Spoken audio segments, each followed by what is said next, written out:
আসসালামু আলাইকুম।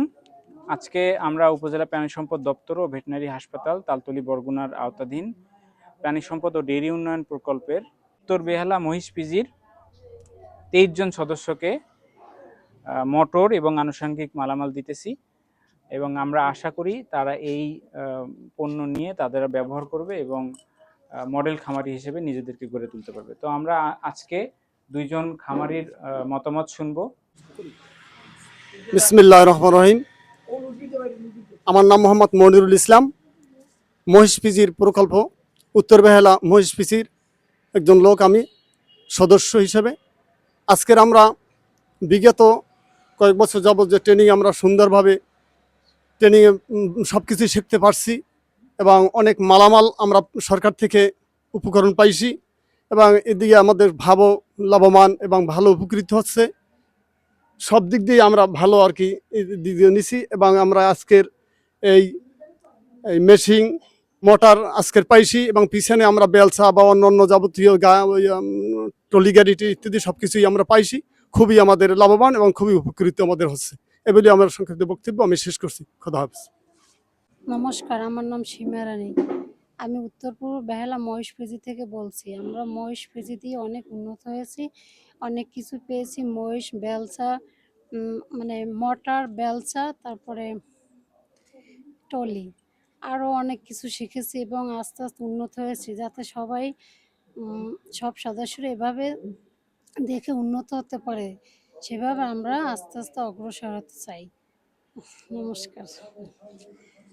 নমস্কার, আমি হিরণময় হাওলাদার, এলইডিবি প্রকল্পের একজন এলএসপি করইবেড়ি ইউনিয়নের।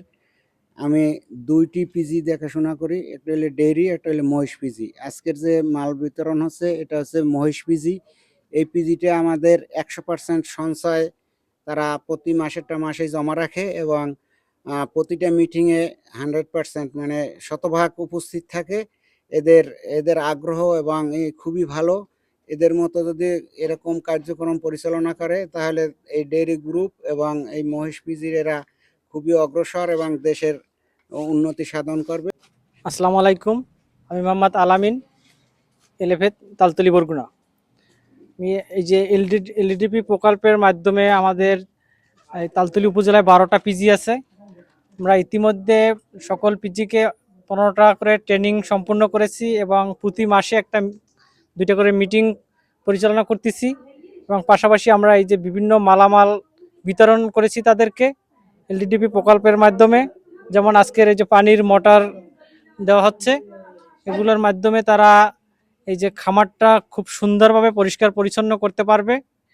আশা করি এদেরকে দেখে আরও যারা আছে প্রতিবেশী তারা সবাই এরকম একটা মডেল খামার তৈরি করার চেষ্টা করবে। ধন্যবাদ। নমস্কার, আমি নিবিন মজুমদার, এলএফএ তালতলী বরগুনা। এই প্রাণী সম্পদ ও ডেইরি উন্নয়ন প্রকল্প 2019 সাল থেকে শুরু হয়ে বিভিন্ন কার্যক্রম পরিচালনা করে আসছে। আমাদের তালতলী উপজেলা এ পর্যন্ত আমরা 12টা গ্রুপ মানে পিজি তৈরি করেছি। এই 12টা গ্রুপে প্রত্যেকটা গ্রুপে 15 থেকে 20টা করে ট্রেনিং আমরা দিয়েছি। এই ট্রেনিং দেওয়ার শুরু থেকে এখানে বিভিন্ন ধরনের কার্যক্রম চলে, যেমন সঞ্চয় উঠানো এবং প্রতি মাসে 3টি করে মিটিং হয়। প্রতি মাসেই এই গ্রুপটা খুব ভালোভাবে চলছে। প্রতি মাসে এটা শতভাগভাবে এরা সঞ্চয় জমাদান এবং প্রতি মাসে ভালোভাবে এটা মিটিংটা তারা সম্পন্ন করছে এবং সঞ্চয় রেজিস্টার এবং যে মিটিং রেজিস্টার আছে এটা তারা সম্পূর্ণভাবে মানে খুব সুন্দরভাবে মেনটেন করছে। এরা এর আগে এই গ্রুপে একটি করে ঘাস কাটার মেশিন দেওয়া হয়েছিল, যেটা 7টা ডেইরি গ্রুপে পেয়েছে এবং একটি রুষ্টপুষ্টকরণ গ্রুপে পেয়েছে। তো এটা ঠিকভাবে যদি এটা ব্যবহার করে এরা অবশ্যই খুবই উপকৃত হবে। কিন্তু যদি এটা এই সব মালামাল পেয়ে এরা আবার পিছনে আমরা ট্রেনিং দেওয়ার পরে পিছনের অবস্থায় যদি এরা ফিরে যায়, তাহলে তো আমাদের এই ট্রেনিং এবং এই মালামাল এগুলো তাদের কোনো কাজে আসবে না। তাই এই খামারিদের প্রতি আমার অনুরোধ থাকবে যে এরা এই যে আমরা যে উপকরণগুলো দিয়েছি এরা যেন সঠিকভাবে ব্যবহার করে এবং সামনে যেন এই যে প্রশিক্ষণের আওতায় পেয়ে যে উপকার হয়েছে এবং সামনে যেন তাদের খামারটা আরও বড় হয়। এখন যদি 5টা আছে, আমরা যে প্রকল্প শেষে যেন আমরা বুঝতে পারি যে এদের 5টা থেকে আরও 10টা হয়েছে। তো ধন্যবাদ আপনাদের সবাইকে, ভালো থাকবেন আপনারা। আমি সঞ্জয় শিকদার, উপসহকারী প্রাণী সম্পদ কর্মকর্তা, তালতলী বরগুনা। বাংলাদেশের সর্বদক্ষিণের উপজেলা তালতলী। এখানে একসময় প্রচুর মহিষ ছিল, কালের প্রবাহে মহিষ অনেক কমে গেছে।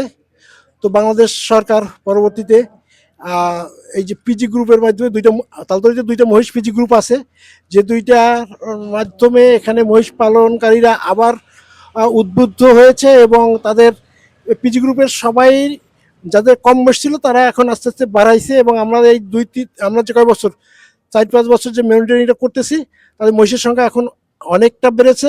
এই ধারাটা অব্যাহত থাকলে তালতলির সেই পুরানো ঐতিহ্য যে প্রচুর মহিষ এখানে পাওয়া যায়, সেই মহিষটা আবার মানে সমৃদ্ধ হবে। সবাই আবার ঘরে ঘরে ঘরে ঘরে না হোক, যারা আগে মহিষ পালতো তারা আরো উদ্বুদ্ধ হবে যে এই প্রশিক্ষণ এবং তাদের পরিচর্যা, তাদের যে উপকরণগুলো পাইছে এগুলো পাইলে এগুলো যদি আরো বাড়ানো হয়, পিজি গ্রুপ যদি মহিষ পিজি গ্রুপ যদি আরো বাড়ানো হয়, তাহলে তালতলির সেই ঐতিহ্যবাহী যে আগে প্রচুর পরিমাণ মহিষ ছিল সেই মহিষটা আবার মানুষ পালা শুরু করবে। সবাইকে ধন্যবাদ। আচ্ছা, এখন আপনাদের মাঝে যে জিনিসগুলো দেওয়া হবে এগুলো আমরা আশা করতেছি আপনারা নিজেরা ব্যবহার করবেন। এগুলো সংরক্ষণ আপনাদের জিম্মায় আমরা দিয়ে দিলাম। হ্যাঁ, ঠিক আছে, ধন্যবাদ সবাইকে। আপনার, তারপরে সোবাহান, এটা আপনার, তারপরে বেল্লাল, এটা আপনার, মাহবুব, এটা আপনার। হ্যাঁ, তারপরে